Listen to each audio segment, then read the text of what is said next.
গৌর গোবিন্দ ছিলেন শ্রীহট্টের সিলেট এক নিষ্ঠুর ও অত্যাচারী হিন্দু রাজা, যিনি তার রাজ্যে মুসলিমদের ধর্ম পালনে বাধা দিতেন। জনৈক বোরহান উদ্দিনের সন্তান হত্যা ও হাত কেটে ফেলার মতো চরম নিপীড়নের ঘটনা ঘটলে তিনি বাংলার সুলতান শামসুদ্দিন ফিরোজ শাহের কাছে বিচার প্রার্থনা করেন। রাজার ঐন্দ্রজালিক ক্ষমতার কারণে সুলতানের পাঠানো প্রথম সামরিক অভিযান ব্যর্থ হয়। এই সময়ে বিখ্যাত আধ্যাত্মিক সাধক হযরত শাহজালাল রহমতুল্লাহি আলাইহি তার ৩৬০ জন সঙ্গী নিয়ে ইসলাম প্রচারের উদ্দেশ্যে শ্রীহট্টে আসেন এবং সুলতানের সেনাবাহিনীর সাথে যোগ দেন।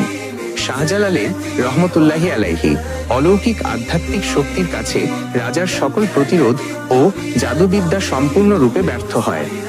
ফলস্বরূপ গৌর গোবিন্দ পরাজিত হয়ে আত্মগোপন করেন এবং হযরত শাহজালাল রহমতুল্লাহি আলাইহি এর মাধ্যমে শ্রীহট্ট অঞ্চলে ইসলামের বিজয় ও প্রতিষ্ঠা নিশ্চিত হয়।